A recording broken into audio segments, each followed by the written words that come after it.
I want to have 2 more fights this year. Then after that, take off a little bit of time, maybe have a kid or something, and then come back and fight some more. It doesn't mean I'm not going to have time for the other kids, but it does mean I have a new baby and I have to focus and give that baby my undivided. What if the story everyone thought was silence was actually strategy? Because now Papoose is finally speaking, and according to what's circulating, the timing isn't accidental.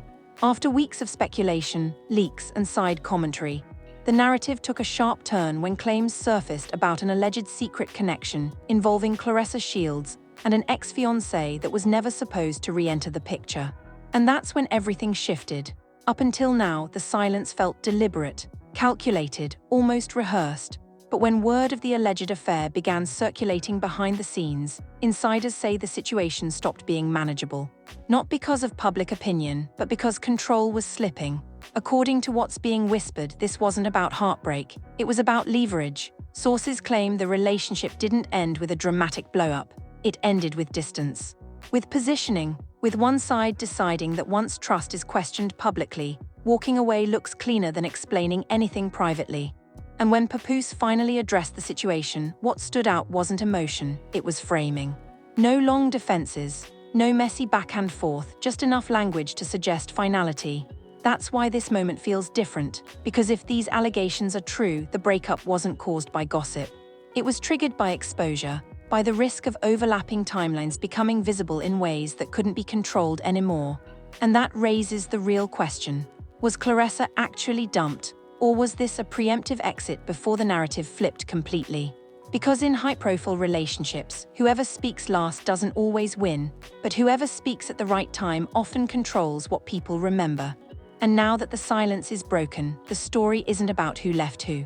It's about why now. When Papoose finally spoke, it wasn't loud, it wasn't emotional, and it definitely wasn't detailed. That restraint is exactly why people paid attention.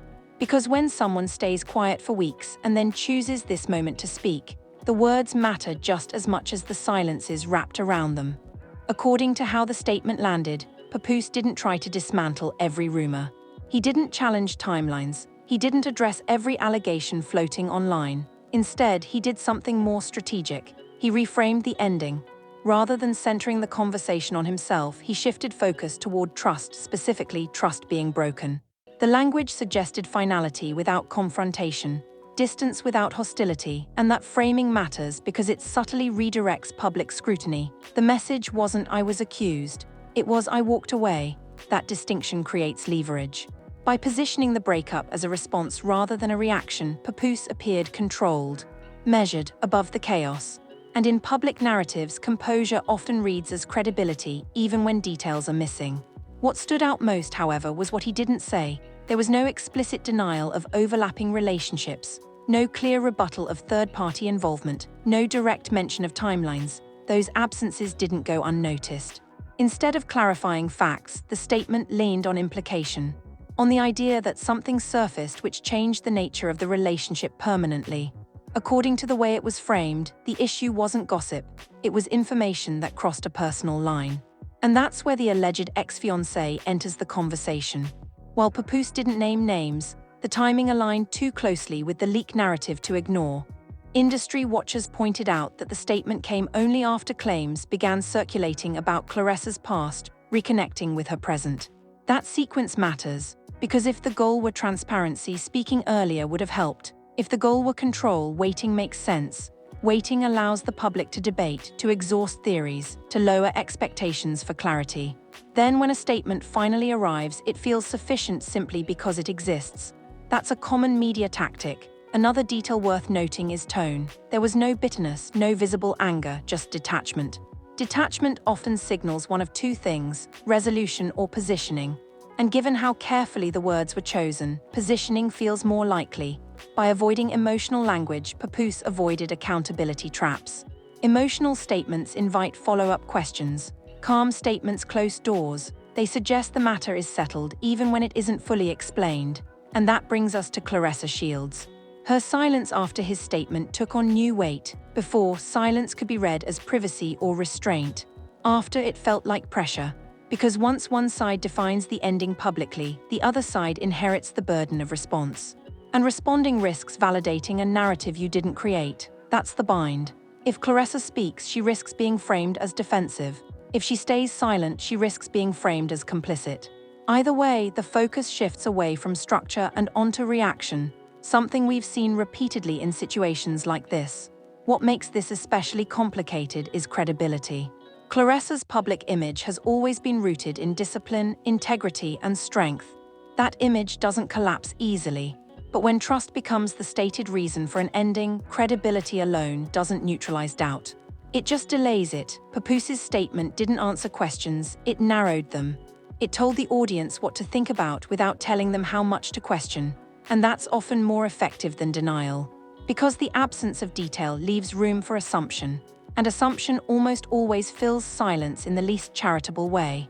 The bigger takeaway from this moment isn't whether the allegations are true. It's how quickly the narrative pivoted once Papoose spoke. Suddenly, the story wasn't about silence anymore. It was about exit, about who left first, about who lost trust. That pivot benefits one side more than the other. By speaking briefly and stepping back, Papoose regained narrative control without engaging in debate.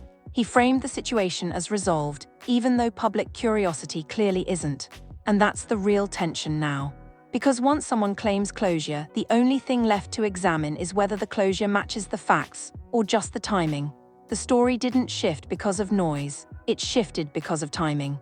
According to how this unfolded, the alleged involvement of a secret ex-fiancé wasn't just another rumor added to the pile.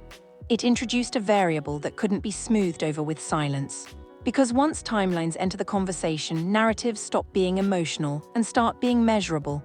That's why this leak mattered. Before this, speculation lived in the abstract, who felt disrespected, who stayed quiet, who looked strong, but the moment an ex-fiancé was mentioned, the story gained a before and after, a reference point, and reference points force comparison.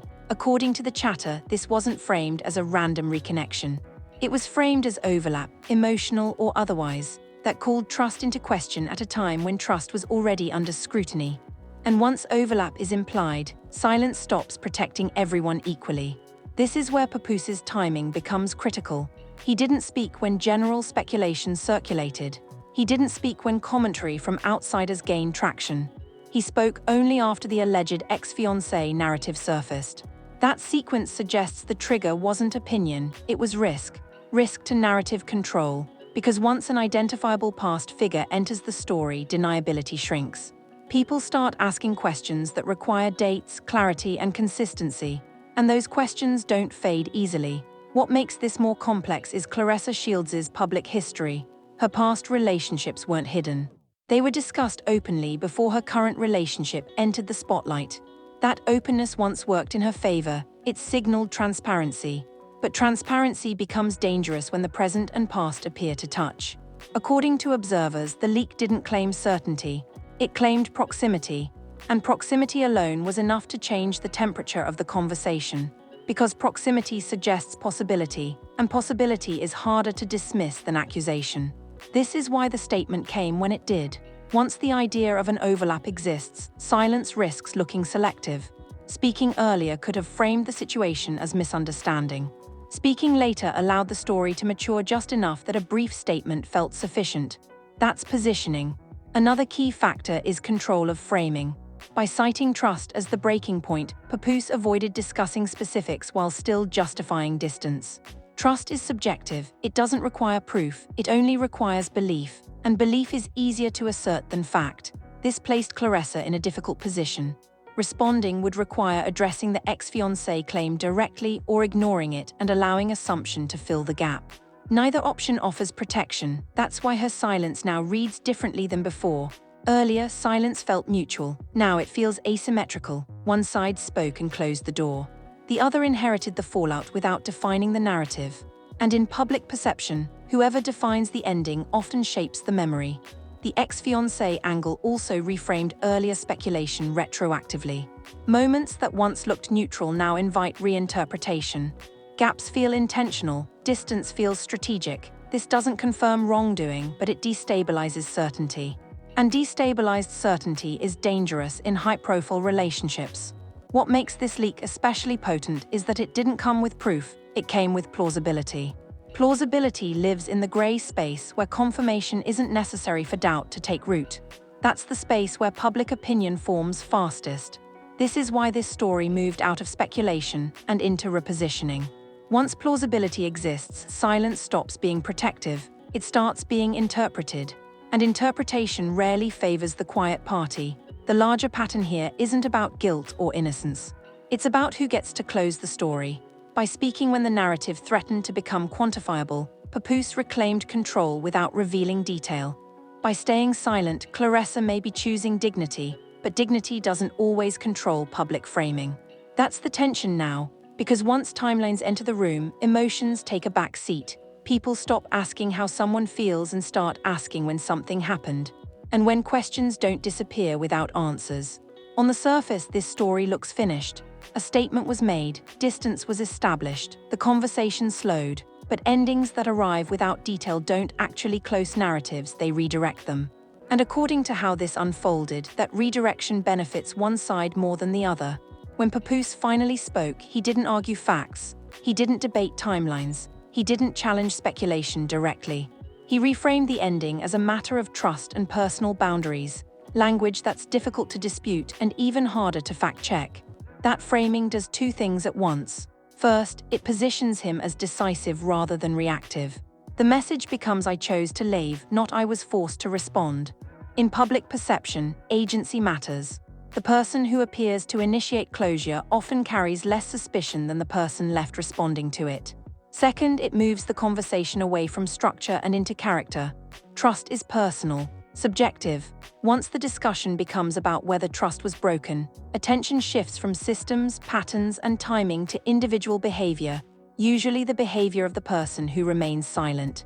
That shift is powerful, because silence after a claim of broken trust invites assumption. And assumption rarely lands neutrally. For Claressa Shields, this creates an uneven landscape. Speaking risks validating a narrative she didn't define. Staying quiet risks letting implication harden into belief. Either way, the burden of response shifts toward her, despite the lack of concrete detail. That imbalance is why the story feels over while still unresolved. Public attention often fades once someone with perceived authority declares an ending. But unresolved questions don't disappear, they just move underground. They resurface later through reinterpretation of past moments, future behavior, and subtle signals.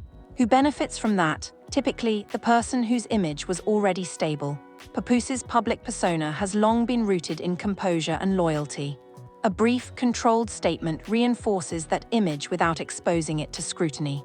By contrast, Claressa's image, discipline, integrity, strength, now carries the weight of unanswered questions not because of proof but because of timing.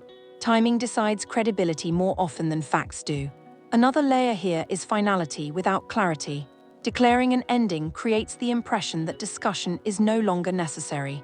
Anyone who continues asking questions risks being labeled invasive or disrespectful. That social pressure helps seal narratives even when gaps remain. This is why the story feels closed, but isn't. Because closure requires understanding, not just distance. And the alleged ex-fiancé angle continues to linger precisely because it introduced measurability. It invited when questions into a story that had previously survived on how it felt. Once those questions exist, they don't vanish with a single statement. They wait. What happens next won't be loud. It won't be another dramatic post or interview. It will show up in behavior. Who avoids specificity, who establishes firmer boundaries. Who stops being present where clarity might be demanded. Those are the signals people watch when statements stop. And that's why this ending works strategically for one side. It closes the door without opening a window. It invites the public to move on while leaving just enough ambiguity to discourage follow-ups. But ambiguity has a cost. It shifts scrutiny forward in time. Future appearances, future relationships. Future statements get filtered through unresolved context. That's when stories that felt finished quietly reopen without anyone announcing them. At this stage, the story isn't waiting on proof, it's waiting on positioning. When Papoose framed the split around trust and stepped back, the narrative gained an ending without an explanation. That kind of ending feels clean, but only on the surface. Underneath, it leaves questions that don't disappear, they migrate. For Claressa Shields, the pressure now isn't about defending rumors. It's about what silence communicates once someone else has defined the conclusion. Silence can be dignity, it can be self-protection. but it also becomes a canvas the public fills in, often unfairly. This is the crossroads. Speaking would mean entering a frame she didn't choose, responding to trust claims, timeline whispers, and the alleged ex-fiancé angle without hard proof on the table. Even a careful statement risks magnifying speculation by validating the topic. Staying silent, however, has a different cost. Over time, silence can look selective once one side has spoken.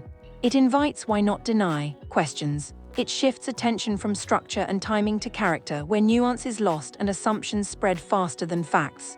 Neither option is painless. What makes this moment delicate is reputation.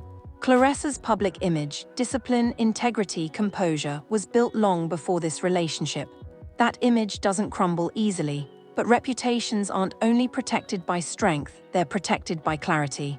When clarity is absent, strength can be misread as avoidance. This isn't about guilt or innocence, it's about control of memory. In public narratives, whoever defines the ending often shapes how the middle is remembered. A brief, calm exit can overshadow weeks of ambiguity. That doesn't settle truth, but it settles attention. And attention is power. What happens next likely won't be loud. No exposés, no receipts drops. It will show up quietly through distance, boundaries, and what each person chooses not to revisit. Those choices become signals. Signals become interpretation. Interpretation becomes consensus. That's the real cost of silence. Not immediate backlash, but long-tail framing. If Claressa speaks, she risks being boxed into a reaction role. If she doesn't, she risks letting implication harden.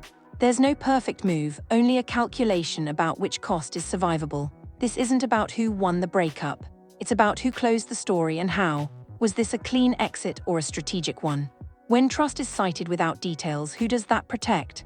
When silence follows a statement, who absorbs the doubt? Because in high-profile relationships, endings don't just end romance, they set narratives. And narratives decide what people remember long after the comments stop. So here's the real question. Did timing control this ending more than truth did? Is silence dignity or pressure? And when allegations are plausible but unproven, who actually carries the burden? Drop your thoughts in the comments. Share this before it disappears into the timeline. Because sometimes the loudest moment isn't the breakup announcement, it's the quiet decision about who gets to define it.